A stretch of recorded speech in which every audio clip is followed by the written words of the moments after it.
Today we will study number theory. Number theory is basically the study of integers.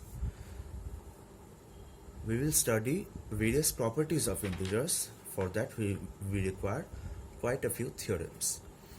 Now these theorems can be proved based on two axioms. These two axioms are the well-ordering principle and the principle of mathematical induction. Now, an axiom is a statement which is considered to be true without any rigorous mathematical proof, as they are direct consequences of our intelligence or as a direct consequence of our intuition. Now, let us begin with these axioms. Number 1. Well-ordering principle.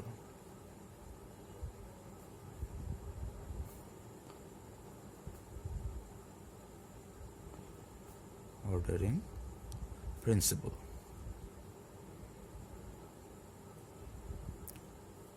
What does this say?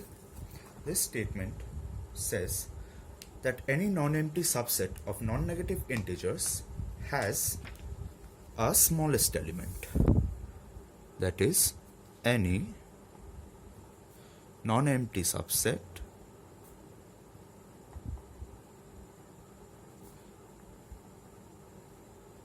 of non-negative integers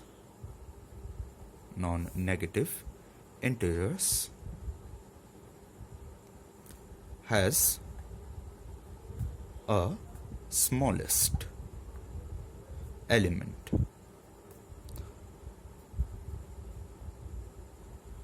This is quite obvious. Take any non-empty set of non-negative integers, say 0, 1, 2, 3. For this, the smallest element is 0. Take 1, 3, 5. Thus, all the odd positive integers, the smallest number is 1. So, well-ordering principle holds true because the set of non-negative integers has a lower bound, namely 0. So, for any non-empty subset of non-negative integers, make sure that we emphasize on the word non-negative. Say, if we consider all the integers, say 0, 1, minus 1, 2, minus 2, 3, minus 3, ... This does not have a smallest element. Say we consider there is some smallest element minus m, but then minus m plus 1 is clearly less than minus m. So it is not true that this set will contain a smallest element. Hence, the set non-negative integers, the set of non-negative integers is the most important point here. Now we state the principle of mathematical induction. Principle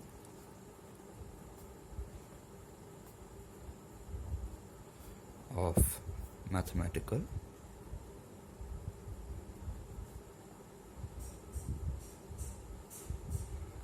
induction.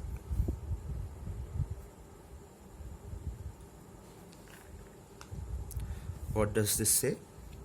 If a subset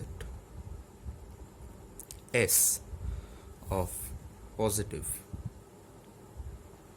integers contains 1 and contains n plus 1 whenever it contains 1, 2 up till n, then S contains all the positive integers.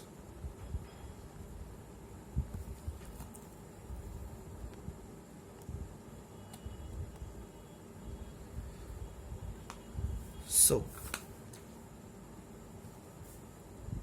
consider a statement S. Say it states that the sum of consecutive natural numbers up till n, or sum of consecutive natural numbers till n is n times n plus 1 by 2. S is true for n equals 1 because S1 is equal to 1.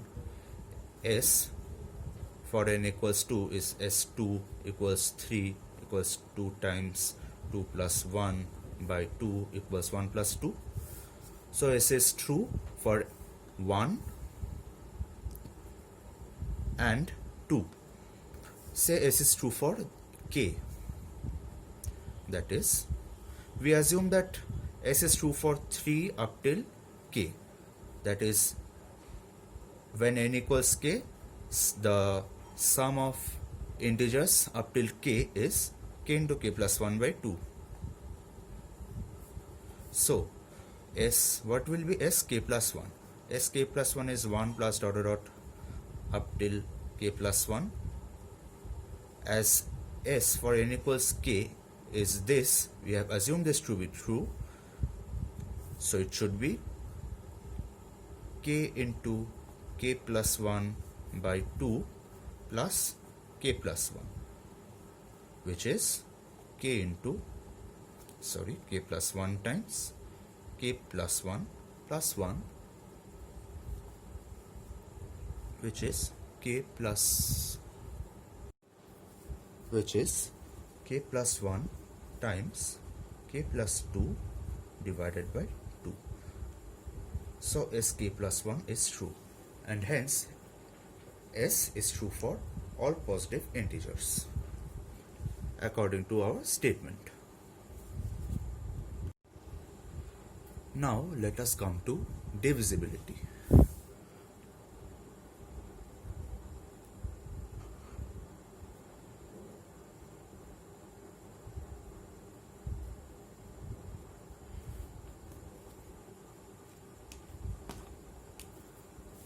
An integer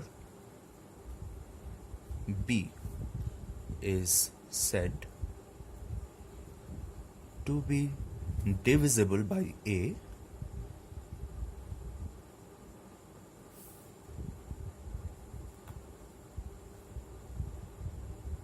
where a is non-zero if there is an integer x such that b is equals a times x. Then we can also write a divides b. Say such an integer x does not exist. Then we say a does not divide b. Now let us come to some easy properties of divisibility. Say some properties. Property number 1, if a divides b, then a divides bc for any integer c. 2, if a divides b and b divides c, then a divides c. If a divides b and a divides c, then a divides bx plus cy, where x comma y are integers. 4, if A divides B and B is not equal to 0, then mod of A is less than or equal to mod of B. 5. If A divides B and B divides A, then A is equal to plus B or minus B. 6. If M is non-zero, then A divides B if and only if MA divides MB. That is, the if statement means if MA divides MB, then A must divide B. The only if statement means if A divides B, then MA divides MB, where M is non-zero. Let us prove, say, the first three of the properties.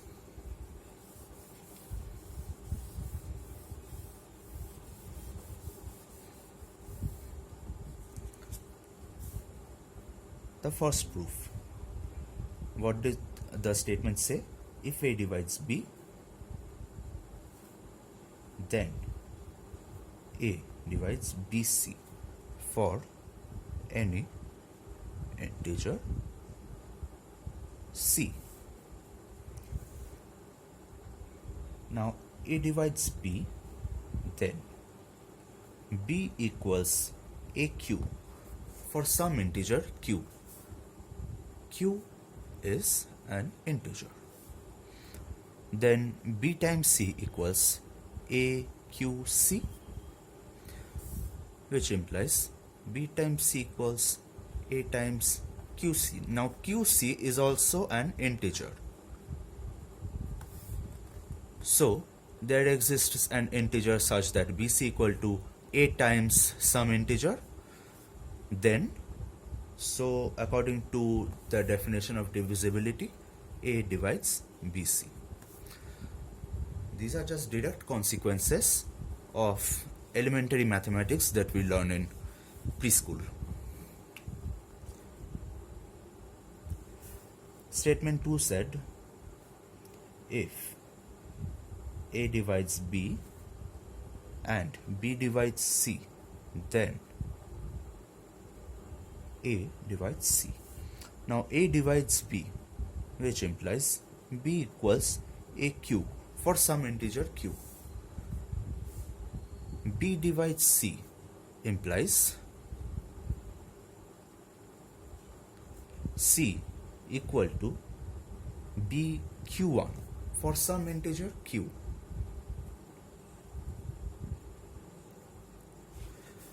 Now we can substitute this value. So C equals AQ times Q1, which implies C equals to A times QQ1. QQ1 is an integer, and according to our definition of divisibility, A divides C. Third statement said, if A divides B, A divides C, then A divides AX, BX plus CY, where X and Y are integers. Let us see why this is true. A divides B, which implies B is AQ for some integer Q. A divides C, so C is some AQ1 for some integer Q1. Then BX plus CY equals